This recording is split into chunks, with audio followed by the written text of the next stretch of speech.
যে একদিন দুই ব্যক্তি একটা গ্রামের মধ্য দিয়ে যাচ্ছেন। এই হাদিসে কিতাবুত তাওহীদ গ্রন্থের মধ্যে আছে, দুজন ব্যক্তি একটা গ্রামের মধ্য দিয়ে যাচ্ছে।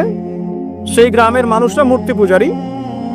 তো ওদের পথ আটকে দিল, দিয়ে বলল যে তোমরা যেতে পারবে না সামনে যতক্ষণ না আমাদের এই দেবতার সামনে কিছু না কিছু উৎসর্গ করছো। ঠিক আছে? তো একজন বলল যে আমি কিচ্ছু দিতে পারবো না, কারণ আমি তাওহীদপন্থী মানুষ, আমি কিছুই দিব না, আমি কোনো মূর্তির সামনে কোনো নজর মানত পেশ করবো না। তখন তাকে চাপ প্রয়োগ করা হচ্ছে যে একটা মাছির দানা হলেও দিতে হবে। সে বলল আমি মাছির দানাও দিব না। তখন তারা সবাই মিলে তাকে ধরে হত্যা করলো। নবী সাল্লাল্লাহু আলাইহি ওয়াসাল্লাম বলছেন এই ব্যক্তি জান্নাতে চলে গেল। আর যে দ্বিতীয় বন্ধু, সেই বন্ধু বলছে আমার কাছে কিছু দেওয়ার নাই, তখন তাকে ফোর্স করা হচ্ছে একটা মাছি হলেও দিতে হবে। তখন সে একটা মাছি কুরবানি করলো, ওই স্ট্যাচুর জন্য একটা মাছি উৎসর্গ করলো। নবী সাল্লাল্লাহু আলাইহি ওয়াসাল্লাম বলছেন এই মাছিটা উৎসর্গ করার কারণে সে জাহান্নামে চলে গেছে। আমি কিভাবে বুঝাবো আপনাকে শিরক আর তাওহীদ কি জিনিস? মানে লা তুশরিক বিল্লাহি শাইআ, মানে আপনার চিন্তার মধ্যে যাররা পরিমাণ শিরকি আকীদা থাকা যাবে না। আপনার কাজ আমল, আপনার আমলের মধ্যে যাররা পরিমাণ শিরক থাকা যাবে না। আপনার কথার মধ্যে যাররা পরিমাণ শিরকের ছোঁয়া থাকা যাবে না। এই তিনটা ক্ষেত্রেই মূলত শিরক হবে, হয় চিন্তায় হবে শিরক, না হলে কথায়, না হলে কাজে। চিন্তায় কেমন? এই যে কেউ মনে করছে যে আল্লাহ বলতে কেউ নাই, নাউযুবিল্লাহ। এই মহাবিশ্ব সৃষ্টি হয়েছে বিগ ব্যাং থেকে, কেউ সৃষ্টি করে না। তোমরা এগুলো পড়ো না সায়েন্সে? হ্যাঁ। তারপরে মহাবিস্ফোরণের মধ্য দিয়ে অটোমেটিকলি এটা এভাবেই সৃষ্টি হয়ে গেছে। পৃথিবী ঘুরছিল, প্রথমে উত্তপ্ত ছিল, তারপরে আস্তে আস্তে ঠান্ডা হলো, পরে হঠাৎ করে ওখানে প্রাণ চলে আসলো। হ্যাঁ, তারপরে কোথা থেকে জানি মানুষ আসলো, তারপর মানুষ গাছের ছাল বাকল করে থাকতো, বন জঙ্গলে ঘুরতো আর পশু শিকার করতো। সব বোগাস কথাবার্তা, মিথ্যা কথাবার্তা। এগুলো একটা কথার সাথে কোরআন সুন্নাহর কোনো মিল নাই। এই প্রত্যেকটা কথা পশ্চিমা সভ্যতা থেকে এখানে আসছে। এই প্রত্যেকটা কথা কোরআন সুন্নাহ বিরোধী। মানুষ না কখনো গাছের ছাল পাতা পরে ছিল, আর না কখনো বন্য প্রাণীর মতো জীবনযাপন করত। মানুষ সৃষ্টির শুরু থেকেই সভ্য ছিল। আল্লাহ রাব্বুল আলামিন আদম আলাইহিস সালামকে কি নগ্ন করে পৃথিবীতে পাঠিয়েছিলেন? তাকে পোশাক দিয়েছেন, তাকে জীবন উপকরণ শিক্ষা দিয়েছেন, ওহীর জ্ঞান দিয়েছেন, এবং এই পৃথিবীতে চলার জন্য যা যা প্রয়োজন সবকিছু আল্লাহ রাব্বুল আলামিন তাকে ওহীর মাধ্যমে শিক্ষা দিয়েছেন। সভ্যতা শুরু হয়েছে একজন নবী দ্বারা। সে নবীর নাম কি? আদম। প্রত্যেক যুগে যুগে সভ্যতা এগিয়ে গেছে নবীদের দ্বারা। আর এখন আমাদের এই সমাজবিজ্ঞান বইগুলোতে পড়ানো হয় সভ্যতা শুরু হয়েছে রোমকদের দ্বারা, গ্রিকদের দ্বারা, পশ্চিমাদের দ্বারা, তাই না? এর বাইরে কিচ্ছু নাই। ফিলোসফি পড়েন, ফিলোসফির প্রত্যেকটা বই এরকমই লেখা আছে। অথচ সভ্যতা শুরু হয়েছে নবীদের দ্বারা, আর সভ্যতা শেষও হবে একজন নবী দ্বারা। তার নাম কি? এবং তিনি অচিরে আগমন করবেন ইনশাআল্লাহ তাআলা, আল্লাহু আ'লাম। কিন্তু সভ্যতা শেষ হবে একজন নবীর হাতে। তো যাই হোক, এই প্রতিটা কথা, যেমন আল্লাহ বলতে কেউ নাই, বা আল্লাহর সাথে আরো ইলাহ আছে নাউযুবিল্লাহ, বা পৃথিবী মহাবিশ্ব আল্লাহ সৃষ্টি করেন নাই, বিগ ব্যাং থেকে সৃষ্টি, যেগুলো চিন্তাগত শিরক। শিরক এমনও শিরক আছে এখন আধুনিক শিরক, যে বিজ্ঞান কোনো কিছুকে প্রমাণ করলে মানুষ বিশ্বাস করে, বিজ্ঞান প্রমাণ না করলে মানুষ বিশ্বাস করতে চায় না। বিজ্ঞান বলছে এই ছবি এত বছর আগের, মানুষ বিশ্বাস করে। কারণ আল্লাহ পাক বলছেন যে এরকম কোটি কোটি বছর আগে মানুষ বলতে কিছুই ছিল না, মানুষের অস্তিত্বই ছিল না। পরে মানুষকে আল্লাহ পাক সৃষ্টি করলেন, হ্যাঁ, তারপর নাম শেখালেন, জান্নাতে রাখলেন, পরে সেখানে পরীক্ষা নেওয়া হলো, দুনিয়াতে পাঠালেন। মানুষ বিশ্বাস করতে চায় না। বিজ্ঞান যদি বলে যে জান্নাত বলে কিছু আছে, মানুষ বিশ্বাস করবে। হ্যাঁ, নাসা যদি বলে জাহান্নাম বলতে কিছু আছে, মানুষ বিশ্বাস করবে। কোরআনে বলা আছে জান্নাত জাহান্নামের কথা, মানুষ বিশ্বাস করতে চায় না। নাস্তিকরা বলে এগুলো মৌলবাদী কথাবার্তা। ধর্মান্ধ নাকি আপনার? ধর্মান্ধ নতুন শব্দ এসেছে। অন্ধভাবেই ধর্ম পালন করতে হয়। ধর্ম কে নাজিল করেছেন? আল্লাহ পাক। আমি কি আল্লাহর চাইতে বেশি বুঝি? তাহলে আমি যদি আল্লাহর ইচ্ছার সামনে নিজেকে আত্মসমর্পণ করে দেই, তাহলে তো আমি ধর্মান্ধই হলাম। তো সমস্যা কোথায়? তো ধর্মান্ধ না হলে আপনি ইসলাম পালন করবেন কেমন করে? আল্লাহর চেয়ে কি আপনি বেশি দেখতে জানেন? আল্লাহর দৃষ্টির চেয়ে কি আপনার দৃষ্টি বেশি প্রখর? আল্লাহ পাক যেটা দেখছেন, যেটা ওহী করেছেন, আমি চোখ বন্ধ করে সেটা পালন করছি, তো আমি তো অন্ধভাবেই ধর্ম পালন করব নাকি? কথা বুঝতে পারেন নাই? ইসলামের মৌলিক যে বিষয়গুলো, সালাত, কালিমা, সওম, যাকাত, হজ, এগুলো মৌলিক না? ইসলামের মৌলিক বিষয়গুলো মেনে চলাই তো মৌলবাদ। ইসলামের মৌলিক বিষয়গুলোকে মেনে চলবো বলেই তো আমি মৌলবাদী। আর যদি মৌলিক বিষয় না মানেন, নামাজ মানি না, কালিমা মানি না, যাকাত মানি না, তাহলে আপনি তো ইসলাম মুসলিম থাকছেন না। তাহলে মুসলিম হতে হলে তো আপনাকে মৌলবাদী হতেই হচ্ছে। কোন শব্দকে কিভাবে তাবিল করে আল্লাহ ভালো জানে। তো কোরআন এবং সুন্নাহ অন্ধভাবেই মানতে হবে। এখানে যা আছে এটাই চূড়ান্ত, এর বাইরে কোনো সত্যের উৎস নাই। হ্যাঁ, কোরআন সুন্নাহর সাথে যদি কোনো কিছু মিলে যায় সেটা মানতে আমাদের কোনো আপত্তি নাই, হোক সেটা সায়েন্স বা দর্শন বা যুক্তি বা যে কোনো কিছু। কোরআন সুন্নাহর সাথে যাই মিলে যাবে মানতে কোনো আপত্তি আছে নাই। কিন্তু কোরআন সুন্নাহর সাথে যেটা মিললো না সেটা কি আপনি মানতে পারবেন? তাহলে কোরআন এবং সুন্নাহকে আপনাকে এভাবেই মানতে হবে, চোখ বন্ধ করে কোরআন সুন্নাহ মানতে হবে। আর আল্লাহ পাক আমার চেয়ে অনেক বেশি ভালো বোঝেন আমার জন্য ভালো কোনটা, তাহলে আল্লাহ পাকের ভালো আমি চোখ বন্ধ করে মানবো না? ডাক্তারের কাছে গিয়েছেন, আপনার মনে করেন অনেক বড় রোগ হয়েছে, অনেক ডাক্তার দেখাচ্ছেন, সলভ হচ্ছে না। একজন বড় ডাক্তারের খবর পাওয়া গেল যিনি মাদ্রাসা থাকেন, কথার কথা, সেখানে গেলেন, আপনাকে টেস্ট দিলেন। আপনি তো জিজ্ঞাসা করতে যাচ্ছেন না যে এই টেস্ট কেন দিচ্ছেন, ওই টেস্ট কেন দিচ্ছেন, এই ওষুধ কেন দিলেন, ওই ওষুধ কেন দিলেন, এই প্রেসক্রিপশন কেন। ডাক্তার যা বলছে আপনি অন্ধভাবে নিচ্ছেন না? নাকি আপনার ডাক্তারের এসব টেস্টগুলো নিজে করার ক্ষমতা আছে? আপনি কি নিজেই টেস্টগুলো করতে পারবেন? ওই ওষুধ কেন দিয়েছে, ওখানে কি গুণ আছে, কি উপকারিতা অপকারিতা আছে, এটা তো ডাক্তার ভালো জানে আমার চাইতে। তখন আমরা কিন্তু অন্ধভাবেই ডাক্তারের কথা মেনে নেই এবং ট্রিটমেন্ট নেই। আর আল্লাহ রাব্বুল আলামিন মহাবিশ্বের স্রষ্টা, তিনি জানেন মহাবিশ্বের কার জন্য কি কল্যাণকর। তিনি মুসলিমদেরকে দিয়েছেন কোরআন এবং সুন্নাহ, পুরো মানব জাতিকে দিয়েছেন। এর মধ্যে আল্লাহ পাক সমস্ত বিষয়ের সলিউশন দিয়েছেন। এখন আমি এটা অন্ধভাবে মানবো না? নাকি আল্লাহকে চ্যালেঞ্জ করবো যে কেন এটা দিলেন, কেন নামাজ পড়তে বললেন, কেন রোজা রাখতে বললেন, কেন হজ করতে বলছেন? সবকিছুর কারণ আছে নিঃসন্দেহে, কিন্তু সব কারণ ব্যাখ্যা করার মতো জ্ঞান কি আমার আছে?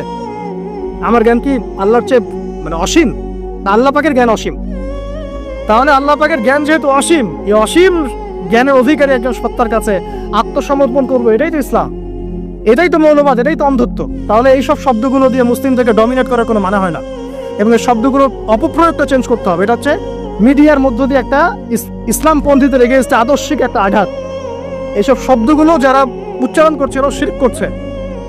সূরা তাওবা পড়ে দেখেন, এইভাবে ইসলামকে টিটকারি করাটাকে আল্লাহ রাব্বুল আলামিন কুফরি বলেছেন। এই হাদিসের রাবি সম্পর্কে দুইটা কথা। রাবির নাম কি? মুয়াজ বিন জাবাল রাদিয়াল্লাহু আনহু। মুয়াজ বিন জাবাল রাদিয়াল্লাহু আনহু এমন একজন সাহাবী যিনি ছিলেন তরুণ যখন তার সামনে ইসলামের দাওয়াত পেশ করা হয়েছে। ইয়াং সাহাবী, টকবগে রক্ত, ওই অবস্থায় ওই বয়সে তিনি আল্লাহকে চিনতে শিখেছেন, দেন মুসলিম হয়ে গেছেন। বায়াতে আকবে কুবরা নামে একটা বায়াত হয়েছে, যেই বায়াতটা মূলত মক্কা থেকে মদিনায় হিজরতের পটভূমি তৈরি করে দেয়। সেই ৭৫ জন সাহাবীর মধ্যে মুয়াজ বিন জাবাল রাদিয়াল্লাহু আনহু ছিলেন অন্যতম প্রধান। ইসলাম কবুল করার সময় তার বয়স ছিল হয়তোবা 19 থেকে 20 বছর। আর আপনি আমাদের জেনারেশনের 19-20 বছরের যুবকদের দিকে একটু তাকিয়ে দেখেন, আর মুয়াজ বিন জাবাল রাদিয়াল্লাহু আনহুর দিকে তাকিয়ে দেখেন। 6 জন সাহাবী ছিলেন স্পেশাল, যারা নবী সাল্লাল্লাহু আলাইহি ওয়াসাল্লামের ওহী লেখক ছিলেন, অর্থাৎ কোরআন সংকলন করতেন, হাদিস সংকলন করতেন। তার মধ্যে একজন হচ্ছেন মুয়াজ বিন জাবাল রাদিয়াল্লাহু আনহু। তিনি ছিলেন জাহেদ। জাহেদ মানে হচ্ছে দুনিয়া বিমুখ, দুনিয়া নিয়ে তার এত পেরেশানি ছিল না, টেনশন ছিল না। এখনকার যুবকদের মেইন চিন্তা কি? দুনিয়া না, স্ট্যাটাস, চাকরি, বাড়ি, গাড়ি, সুন্দরী বিবি, এই তো। মুয়াজ বিন জাবাল একজন জাহেদও ছিলেন। জাহেদ মানে বলা হয় দুনিয়া বিরাগী, দুনিয়াকে তিনি প্রয়োজন মনে করতেন, এর ভিতর ডুবে থাকতেন না কখনো। অথচ তিনি একজন তরুণ মানুষ ছিলেন। একটা হাদিস এসেছে, হালাল হারামের মধ্যে এই উম্মতের সর্বাধিক জ্ঞান যাদেরকে দেওয়া হয়েছে তার মধ্যে মুয়াজ বিন জাবাল রাদিয়াল্লাহু আনহু একজন। তিনি 18 হিজরিতে ইন্তেকাল করেছেন এবং তিনি অত্যন্ত সুদর্শন ছিলেন, চমৎকার বাগ্মী ছিলেন, মানে খুব চমৎকার করে কথা বলতে পারতেন, জনগণকে বোঝাতে পারতেন। আল্লাহ পাক আমাদেরকে তার মধ্যে হওয়ার তৌফিক দান করুন, আমিন। এবং তিনি জাফর ইবনে আবি তালেব রাদিয়াল্লাহু আনহুর দিনী ভাই ছিলেন। মানে দিনী ভাই কেমন? যখন মুহাজির সাহাবীরা হিজরত করে মদিনায় গিয়েছে তখন ওইখানকার সাহাবীদেরকে বলা হতো আনসার সাহাবী, যারা আওস এবং খাজরাজ গোত্র ছিলেন। নবী সাল্লাল্লাহু আলাইহি ওয়াসাল্লাম মদিনায় প্রথমে মসজিদে নববী নির্মাণ করলেন, এরপর সামরিক প্রশিক্ষণ, অর্থনৈতিক ভিত্তি শক্ত করা, ইহুদিদের সাথে মদিনা সনদ এবং মুসলিমদের মধ্যে ভ্রাতৃত্বের বন্ধন স্থাপন করলেন। এক সাহাবীর সাথে আরেক সাহাবীর দিনী ভাই সম্পর্ক করলেন। মুয়াজ বিন জাবাল রাদিয়াল্লাহু আনহু ছিলেন জাফর বিন আবি তালেব রাদিয়াল্লাহু আনহুর দিনী ভাই। আর জাফর বিন আবি তালেব রাদিয়াল্লাহু আনহু ছিলেন নবী সাল্লাল্লাহু আলাইহি ওয়াসাল্লাম আপন চাচাতো ভাই আলী রাদিয়াল্লাহু আনহুর ভাই। জাফর রাদিয়াল্লাহু আনহু আবিসিনিয়ায় ওই যে বাদশা নাজাশী তার সামনে সূরা মারিয়াম তেলাওয়াত করেছিলেন, যার তেলাওয়াত শুনে জাফর রাদিয়াল্লাহু আনহুর তেলাওয়াত শুনে বাদশা নাজাশীর চোখ দিয়ে দরদর করে পানি পড়তে শুরু করে এবং পরবর্তীতে ওই খ্রিস্টান বাদশা ইসলাম কবুল করেন, আলহামদুলিল্লাহ।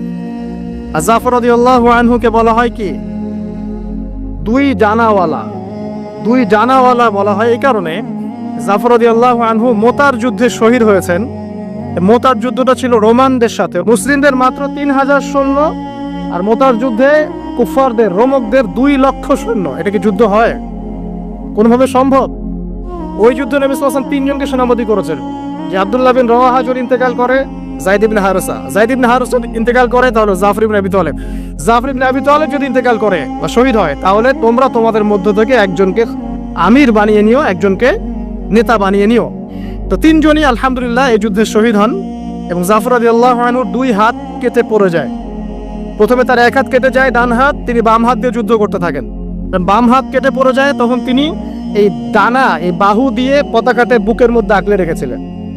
তারপরে কাফেররা তাকে শিরচ্ছেদ করে, এভাবে তার ইন্তেকাল হয়, শাহাদাত বরণ করেন। এবং নবী সাল্লাল্লাহু আলাইহি ওয়াসাল্লাম মদিনা থেকে বলছিলেন যে জাফর 2 জন ফেরেশতার কাঁধে ভর দিয়ে আমাকে সালাম দিয়ে চলে গেল। নবী সাল্লাল্লাহু আলাইহি ওয়াসাল্লাম বলছিলেন জাফর রাদিয়াল্লাহু আনহুকে এই 2টা কাটা হাতের বিনিময়ে আল্লাহ পাক জান্নাতে 2টা পাখা দিয়েছে, এই জন্য তাকে বলা হয় 2 ডানাওয়ালা বা 2 বাহুওয়ালা। জাফর রাদিয়াল্লাহু আনহুর দিনী ভাই ছিলেন কে? মুয়াজ বিন জাবাল রাদিয়াল্লাহু আনহু। সবচেয়ে বড় কথা হচ্ছে মুয়াজ বিন জাবাল রাদিয়াল্লাহু আনহু একদিন বসে আছেন, নবী সাল্লাল্লাহু আলাইহি ওয়াসাল্লাম নিজে তার হাত ধরলেন। চিন্তা করেন, নবী সাল্লাল্লাহু আলাইহি ওয়াসাল্লাম নিজে মুয়াজ বিন জাবাল রাদিয়াল্লাহু আনহুর হাত ধরলেন, ধরে বললেন, হে মুয়াজ, ওয়াল্লাহি আল্লাহর কসম, ইন্নী লা উহিব্বুকা, আল্লাহর কসম হে মুয়াজ আমি তোমাকে ভালোবাসি। চিন্তা করতে পারলেন? হে মুয়াজ, আল্লাহর কসম আমি তোমাকে ভালোবাসি। কে বলছেন এই কথা? মুহাম্মদ সাল্লাল্লাহু আলাইহি ওয়াসাল্লাম। এবং এরপর তিনি বলছেন যে তুমি প্রত্যেক ফরজ নামাজের পরে এই দোয়াটা করা ছেড়ে দিও না। কোন দোয়া? আল্লাহুম্মা আইন্নি আলা যিকরিকা ওয়া শুকরিকা ওয়া হুসনি ইবাদাতি। বলেন আমার সাথে, আল্লাহুম্মা আইন্নি আলা যিকরিক ওয়া শুকরিক ওয়া হুসনি ইবাদাতিক। প্রত্যেক ফরজ নামাজের পর হে মুয়াজ এই দোয়াটা করা ছেড়ে দিও না। বলার আগে বলছেন, মুয়াজ আমি তোমাকে আল্লাহর কসম ভালোবাসি।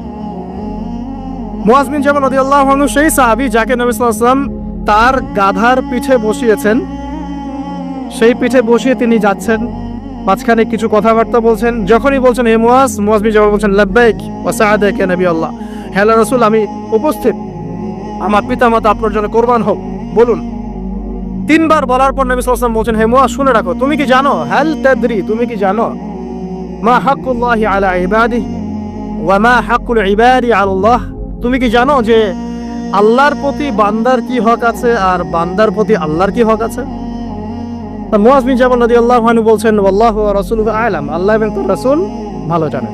তখন নবী সাল্লাল্লাহু আলাইহি ওয়াসাল্লাম বলছেন সাল্লাল্লাহু আলাইহি ওয়াসাল্লাম যে হাক্কুল্লাহি আলা ইবাদি, আল্লাহর প্রতি মানে বান্দার হক হচ্ছে যে আইয়াবুদুহু, বান্দা আল্লাহর ইবাদত করবে, ওয়ালা ইউশরিকু বিহি শাইআ, এবং বান্দা আল্লাহর সাথে কাউকে শরীক করবে না। এটা আল্লাহর হক। আল্লাহ পাক আমাদের কাছে এটা পান প্রাপ্যতার যে আমরা শুধু আল্লাহর ইবাদত করব, তার সাথে কাউকে শরীক করব না। আর বান্দার প্রতি ওয়াহাক্কুল ইবাদি আল্লাহ, বান্দার উপর আল্লাহর হক মানে আল্লাহ পাকের দায়িত্ব বান্দার উপর হচ্ছে এই যে আল্লাহ ইউআযযিবু, যে আল্লাহ পাক বান্দাকে শাস্তি দিবেন না, আল্লাহ পাক বান্দাকে কোনো আযাব দিবেন না যদি বান্দা আল্লাহর সাথে কাউকে শরীক না করে। আল্লাহ ইউআযযিবু আল্লা ইউশরিকু বিহি শাইআ, যদি বান্দা আল্লাহর সাথে মানে কাউকে শরীক না করে, তাওহীদের উপর থাকে, শিরক না করে, আল্লাহ পাকের এর দায়িত্ব যে ওই বান্দাকে আল্লাহ পাক আযাব দিবেন না ইনশাআল্লাহ। তখন মুয়াজ বিন জাবাল তিনি বলছেন রাদিয়াল্লাহু আনহু, আফালা উবাশশিরুন নাস, আমি কি এই কথাটা মানুষকে বলবো না? আমি কি মানুষকে সুসংবাদ দিব না? নবী সাল্লাল্লাহু আলাইহি ওয়াসাল্লাম বলছেন লা তুবাশশিরুহুম, তুমি ওদের লা তুবাশশিরুহুম, তুমি তাদেরকে সুসংবাদ দিও না, আপাতত দিও না। কারণ ফায়াত্তাকিলু, তাহলে তারা এটার উপর তাওয়াক্কুল করে বসে থাকবে। তাহলে মানুষ এর উপর তাওয়াক্কুল করেই বসে থাকবে, অন্য সব আমল ছেড়ে দিবে।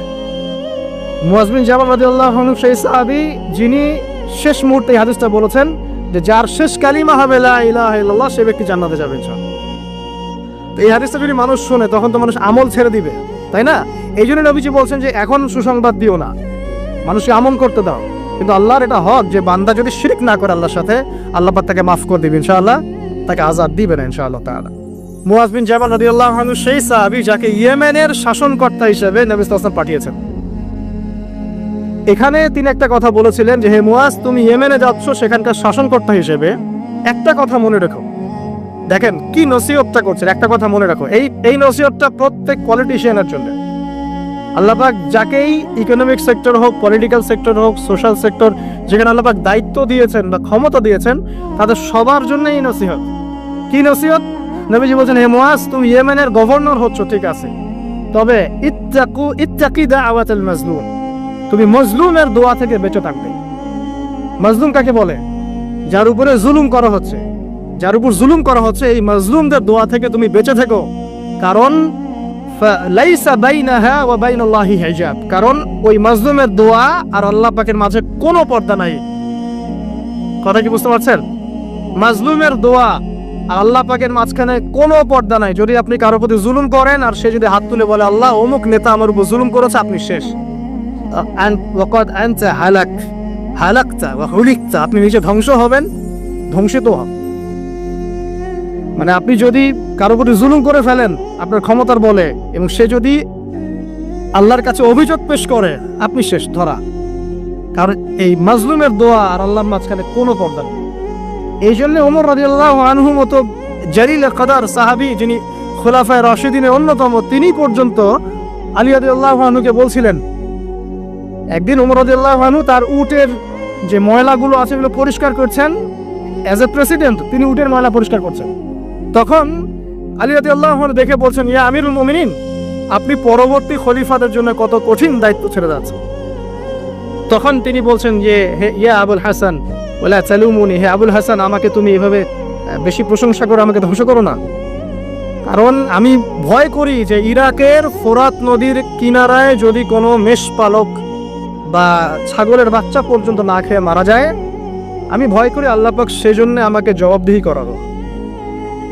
আর আমি তো আর আপনাদেরকে ম্যাচ করে দেখাতে পারবো না এই যুগে কি চলছে আর ওই যুগে কি চলতো। কি চলে না এখন? সবই চলে। আইনের ফাঁকফোকর, জেনা, আপনার ঘুষ, আপনার দুর্নীতি, আপনার মাদক, আপনার প্রতারণা, অন্যের সম্পদ আত্মসাৎ, কি চলে না ভাই? এবং এগুলো যে চলে, এই চলাগুলোকে আমরা স্বাভাবিকভাবে নিয়ে নিয়েছি, মানে এগুলো হয়।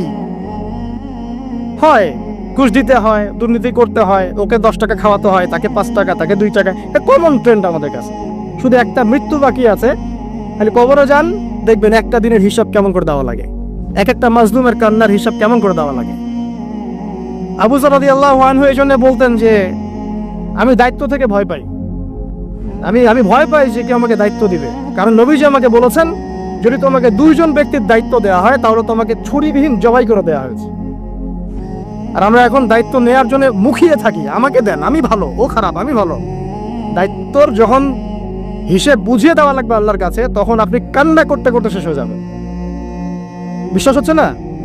অপেক্ষা করতে থাকেন। এই যে বড় বড় বিশ্ব নেতাদেরকে দেখছেন না, পরকালে এদের আকৃতি হবে পিঁপড়ার মতো। এই যে এতটুকু, যদি এরা জুলুম করে থাকে, পরকালে পিঁপড়ার মতো আকৃতি হবে এদের।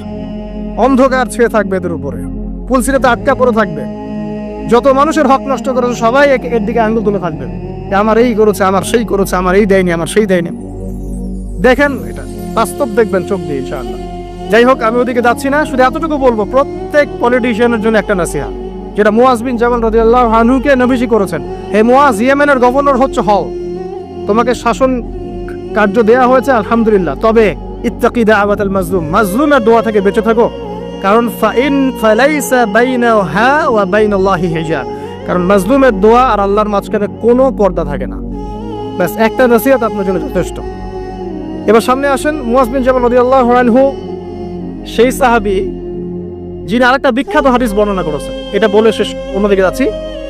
সেটা হচ্ছে যে তিনি বলছেন, নবী সাল্লাল্লাহু আলাইহি ওয়াসাল্লাম একদিন আমাকে বললেন, যদি 2 জন ব্যক্তি শুধুমাত্র আল্লাহর জন্য পরস্পরকে ভালোবাসে, যদি 2 জন ব্যক্তি পরস্পরকে শুধু আল্লাহর জন্য ভালোবাসে, তাহলে এই 2 জন ব্যক্তিকে কিয়ামতের মাঠে নূর বা আলোর মিম্বর দেয়া হবে। এই যে মিম্বর দেখছেন, এরকম নূর বা আলোর মিম্বর দেওয়া হবে, যেটা দেখে শহীদগণ এবং নবীগণ ঈর্ষা করবে, কি আমলের কারণে তাকে এই মর্তবা দেয়া হলো। আমলটা কিন্তু মনস্তাত্ত্বিক আমল, বাহ্যিক কোন আমল না। কি আমল? আল্লাহর জন্য একজন আরেকজনকে ভালোবাসছে। এই ভালোবাসা আবার আপনাদের বয়ফ্রেন্ড গার্লফ্রেন্ড অ্যাফেয়ার্স না, ওইটা বলেন না যে আমি তোমাকে আল্লাহর জন্য ভালোবাসি, এটা জিনা। আল্লাহর জন্য ভালোবাসা হালাল ভালোবাসা, যেটা বৈধ। তো দেখুন এখন এই হাদিসের সংক্ষিপ্ত ব্যাখ্যা করে শেষ করছি। দেখুন এখানে 10টা বিষয় বলা হয়েছে, 10টা বিষয় বলা হয়েছে। 10টা বিষয় নিয়ে 10টা লেকচার দেওয়া সম্ভব। খুব সংক্ষেপে বলছি। 1 নাম্বার নবীজি বলেছেন ওয়ালা তুশরিক বিল্লাহি শাইআ। 1 নাম্বার, তোমরা আল্লাহর সাথে কাউকে, তুমি আল্লাহর সাথে কাউকে শরীক করো না। ওয়াইন কুতিলতা ওয়া হুররিকতা, তোমাকে যদি জ্বালিয়ে দেয়া হয়, মানে আগুন দিয়ে আপনাকে জ্বালিয়ে দেয়া হয়েছে অথবা আপনাকে হত্যা করা হয়েছে, তারপরেও তুমি আল্লাহর সাথে শরীক করো না। এখানে একটা চমৎকার হাদিস মনে পড়ে গেল।